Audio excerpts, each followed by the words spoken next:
Estamos de volta com Impressões, hoje conversando com a juíza Agamenilde Dias, responsável pela propaganda de rua, propaganda eleitoral de rua nessas eleições. Doutora Agamenilde, desde o ano passado já foi feita uma espécie de mini-reforma. Falava-se em uma reforma política, acabou sendo uma mini-reforma eleitoral. Em síntese, as regras estão mais rigorosas? Eu acho que a expectativa da sociedade era para uma reforma mais profunda, mais contundente.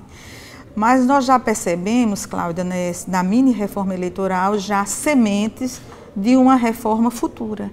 Porque nós temos que verificar que os grandes desafios ou os problemas enfrentados na política brasileira hoje reclamam uma legislação eleitoral mais eficaz.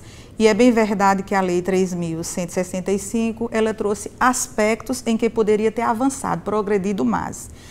Mas nós verificamos no contexto como positivo essas inovações, notadamente quando há uma preocupação nítida, a mensagem do legislador de trazer o critério, ele firma balizas éticas de transparência, de isonomia.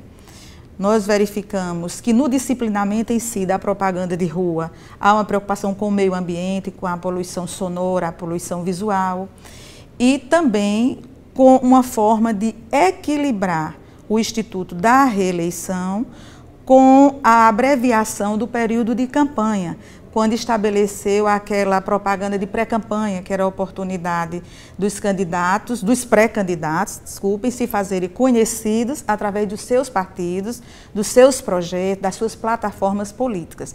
Era uma forma de trazer isonomia e igualdade para aquele gestor que concorre a uma reeleição, que no desempenho natural do cargo ele tem maior evidência.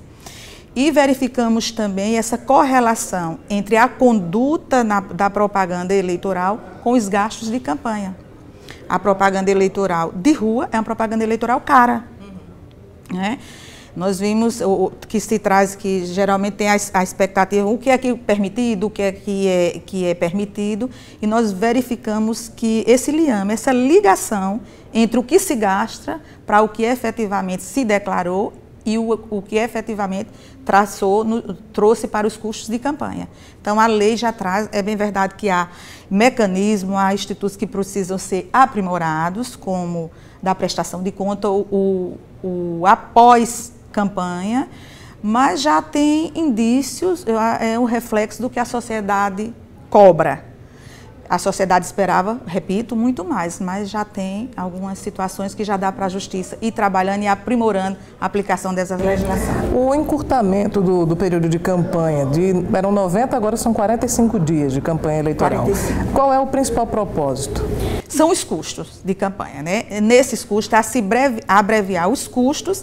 E em abreviados custos se dá a isonomia, a oportunidade aos candidatos de terem oportunidades idênticas. Não é? Quando ele estabelece, por exemplo, a proibição de outdoor.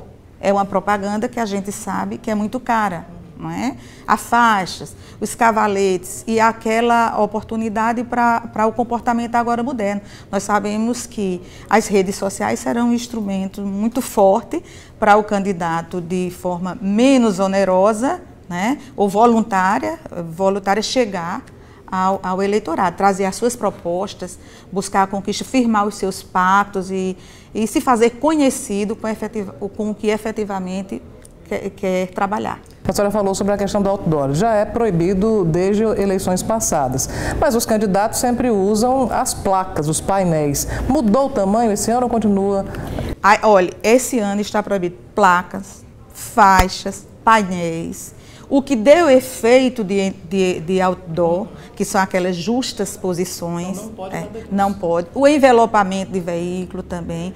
A gente vê que é tudo para o custo de campanha corresponder efetivamente aos gastos que serão declarados. É bem verdade que aí isso também, a checagem de todas essas informações constitui um desafio para a Justiça Eleitoral. A pintura de muros, que era uma coisa tradicional, pode esse ano ou não? A pintura de muro é proibida, o particular, a propaganda em bens particulares, ela é permitida através de adesivo ou de papel, de meio metro quadrado.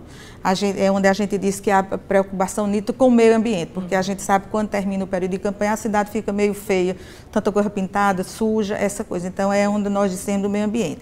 E a regulamentação também com o uso de carro de som, por exemplo, o trio elétrico, ele só é permitido para animação dos comícios de forma fixa.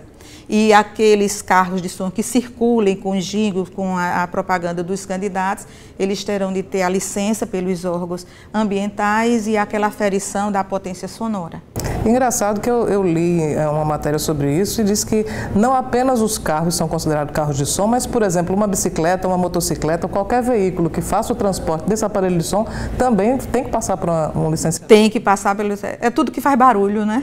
Tudo que traz uma mensagem tem que passar por esse licenciamento.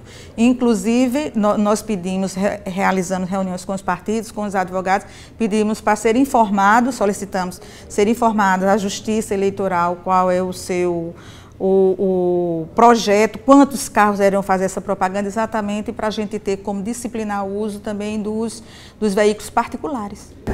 A respeito da questão das carreatas, que são tradicionais também em todas as eleições, é possível fazer carreatas? Quais são as regras? A lei permite a carreata, a passeata, o bicicletaço. O bicicletaço é uma situação agora nova, né? Nós vimos que nas situações, nas comunicações de eventos, os partidos já estão com essa programação.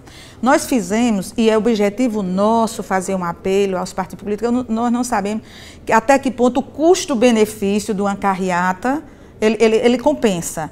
Até que ponto é um instrumento de convencer o eleitor a fazer a opção por tal candidato.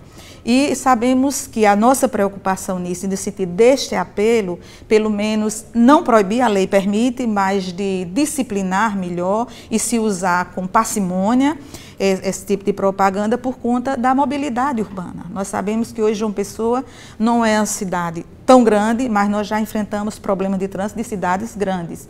E sabemos que ninguém quer trazer transtorno para a vida do eleitor. Todo mundo quer agradar de forma honesta e transparente o eleitor. Então, nós vamos fazer esse apelo para haver um disciplinamento no uso das carreatas. Muito bem, nós vamos a um breve intervalo agora. Nós voltamos em instantes para concluir essa nossa conversa com a juíza da propaganda de rua, Agamenilde Arruda.